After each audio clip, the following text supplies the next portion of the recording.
Jangan lupa like, komen, dan subscribe. Serta aktifkan lonceng notifikasi.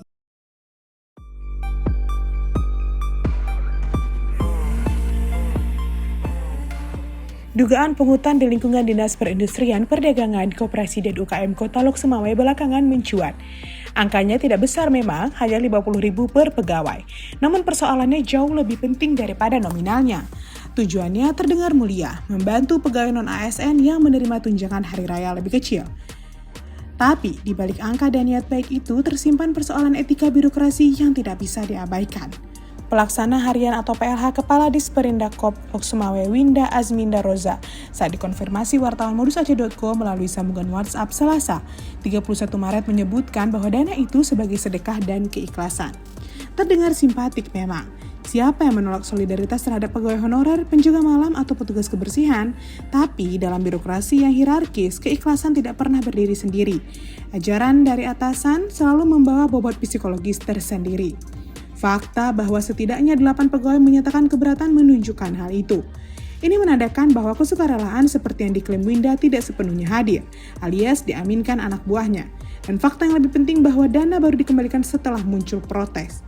Seandainya sejak awal dilakukan musyawarah secara terbuka dan disepakati bersama atau ditolak, tentu pengutipan dan pengembalian itu tidak akan terjadi. Namun, yang terjadi pungut dulu baru dikembalikan. Polanya jelas, logika uji coba kekuasaan.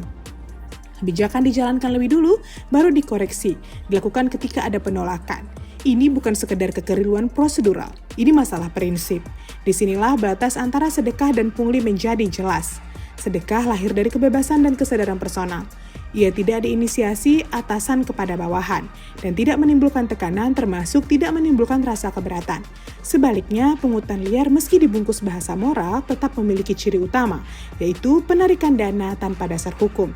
Terjadi dalam relasi kuasa yang timpang dan selalu berpotensi menimbulkan tekanan implisit.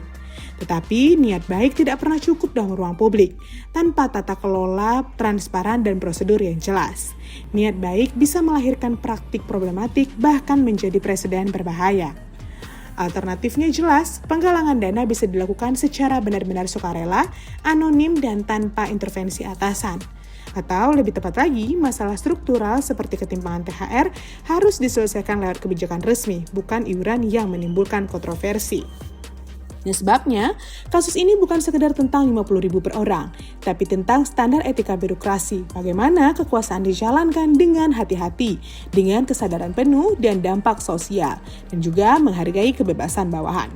Pelajaran pentingnya juga sederhana, niat baik saja tidak cukup, tindakan harus dibangun atas prinsip, kesepakatan sejak awal, dan transparansi, bukan koreksi belakangan setelah ada yang bersuara. Jika tidak, yang tersisa hanyalah ironi. Tindakan yang diklaim sebagai kebaikan tetapi menimbulkan keberatan, dan satu kebijakan sedekah kemudian harus dikembalikan. Tak hanya itu, satu kepedulian akan kehilangan maknanya karena cara yang dijalankan. Itu sebabnya warga Kota Lok Sumawwe, khususnya para ASN setempat, berhak bertanya, apakah ini benar sedekah yang keliru atau pungli yang dibungkus moral? Entahlah. Sepertinya Wali Kota Lok Sumawwe, Sayuti Abu Bakar, lebih peduli dan tegas terhadap hal kutip-mengutip yang dibungkus dengan sedekah.